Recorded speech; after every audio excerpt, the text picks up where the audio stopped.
नमस्कार, आप देख रहे हैं बड़ी खबर और मैं हूं नगमा। आज पहली बार तालिबान और भारत की बातचीत हुई है और ये बातचीत हुई है कतर में। कतर में भारतीय राजदूत दीपक मित्तल और तालिबान के पॉलिटिकल ऑफिस के लीडर शेर मोहम्मद अब्बास तनगज़ई के बीच ये बातचीत हुई है और ये तालिबान की गुजारिश पे बातचीत हुई है। दोनों के बीच भारतीयों की सुरक्षित वापसी को लेकर बात हुई, साथ साथ आतंकवाद पर भी चर्चा हुई। अफगान नागरिकों, खासकर अल्पसंख्यकों के भारत आने पर बात हुई है। भारत का कहना है कि भारत विरोधी गतिविधियों के लिए अफगानिस्तान की जमीन का इस्तेमाल नहीं हो। तालिबान ने भारत के मुद्दों पर सकारात्मक रुख अपनाने का भरोसा दिया है। यूपी के फिरोजाबाद से चिंता की खबरें आ रही हैं क्योंकि डेंगू जैसे बुखार से 53 लोगों की मौत हो गई है और इनमें 45 बच्चे हैं। बुखार का शिकार 186 बच्चे अस्पताल में हैं। इतने बड़े पैमाने पर बच्चों की मौत की वजह से जिले में पहले से 8वें दर्जे तक के स्कूल 1 हफ्ते के लिए बंद किए गए हैं। सीएम योगी आदित्यनाथ ने मामले की जांच के आदेश दिए हैं।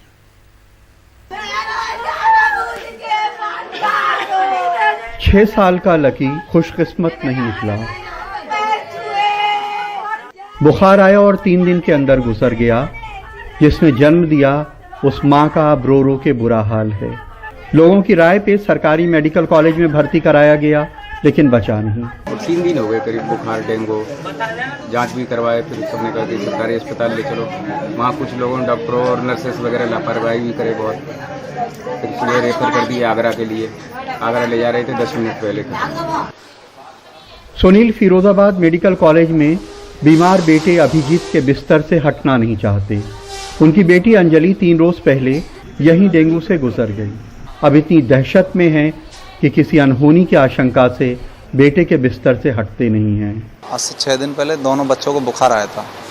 उनमें से मेरी बेटी तीसरे दिन एक्सपायर हो चुकी है यहाँ पे, जिसके मतलब उसे ट्रीटमेंट में मतलब प्रॉब्लम आई। अब मैं कुछ नहीं, उसके मतलब बेटी की एक्सपायर हो गई मेरी, उसके बाद बेटा भर्ती है अब। फिरोजाबाद मेडिकल कॉलेज का नज़ारा बहुत ही दिल दुखाने वाला है।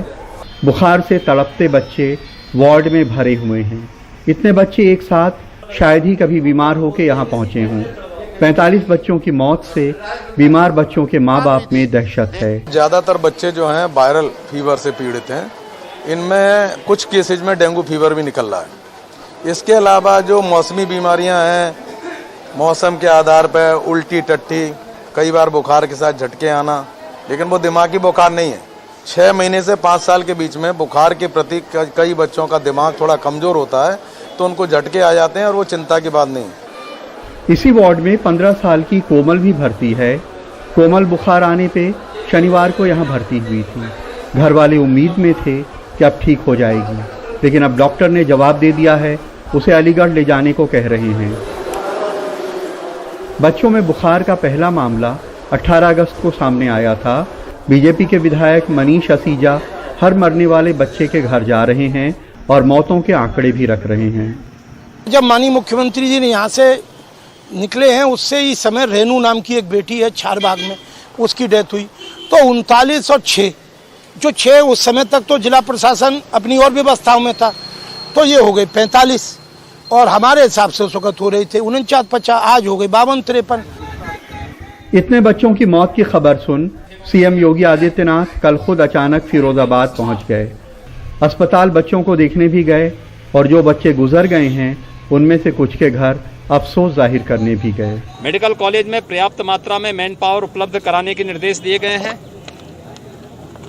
हर एक व्यक्ति को बेहतर सर्विलांस के माध्यम से उपचार की सुविधा उपलब्ध करवाने के लिए यहाँ पर निर्देश दिए गए हैं।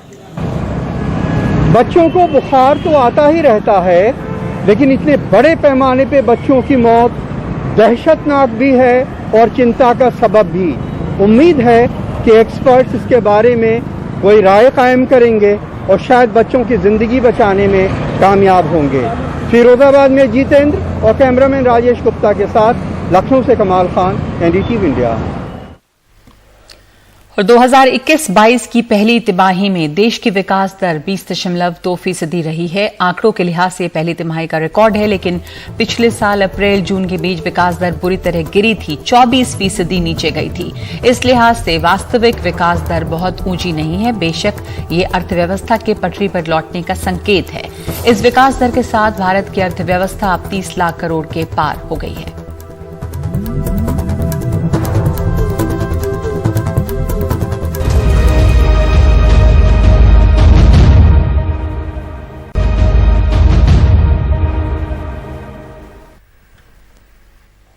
और अब डेल्टा प्लस वेरिएंट को लेकर काफी जो चिंताएं बनी हुई थी, लेकिन महाराष्ट्र के जलगांव में जहां पे 13 डेल्टा प्लस के मरीज मिले थे वो कोविड फ्री होने की राह पर हैं। यहां का परोला तालुका जहां 7 डेल्टा प्लस के मरीज मिले थे वहां एक भी कोविड मरीज अब नहीं है।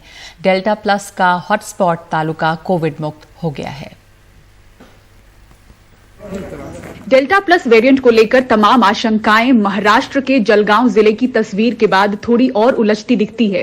बेहद संक्रामक बताए गए डेल्टा प्लस के 13 मामले रिपोर्ट करने वाला जलगांव जिला 0 कोविड मामले और 0 मौतें रिपोर्ट कर रहा है।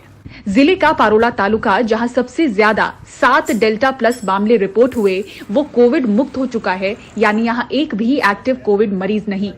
अभी पारोला शहर और तालुका में कोरोना और डेल्टा प्लस के कोई मरीज नहीं है। पारोला तालुका कोरोना मुक्त है, लेकिन अभी भी पारोला तालुका के नागरिक लापरवाही न बरते, क्योंकि अभी भी महाराष्ट्र में कोरोना के मरीज पाए जा रहे हैं। सरकार और स्वास्थ्य विभाग की तरफ से जो भी सलाह और सूचना दी जा रही है इसका सख्ती से पालन करें और अपना और अपने परिवार का ख्याल रखें। राज्य के रत्नागिरी जिले में सबसे ज्यादा 15 डेल्टा प्लस मामले हैं, लेकिन रोजाना के संक्रमण के आंकड़े यहां 60 से 70 के करीब हैं।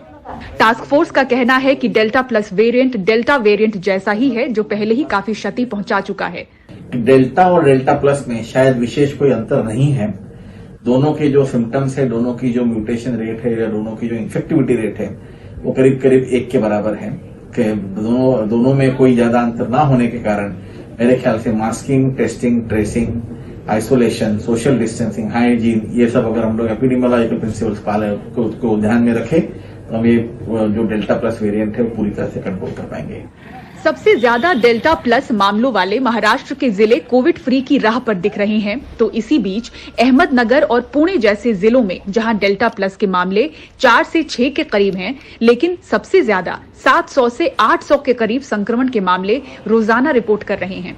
जलगांव से नितिन नंदुरकर और किशोर बेलसरे के साथ मुंबई से पूजा भारद्वाज, एनडीटीवी इंडिया। और पश्चिम बंगाल के जलपाईगुड़ी में एक टीकाकरण केंद्र में दोपहर को ऐसी भगदड़ मची कि 25 लोग घायल हो गए। ये धूपगुड़ी चंद्रकांता हाई स्कूल पर बने सेंटर की बात है। बताया जा रहा है कि बहुत से गांव वाले सुबह से टीके के इंतजार में स्कूल के दरवाजे पे खड़े थे। जब दरवाजा खुला तो भगदड़ मच गई। अधिकारियों ने कोई इंतजाम नहीं किया था। घायलों में बड़ी तादाद में महिलाएं हैं। इन घायलों को जलपाईगुड़ी अस्पताल और बीरपाड़ा अस्पताल में दाखिल कराया गया है।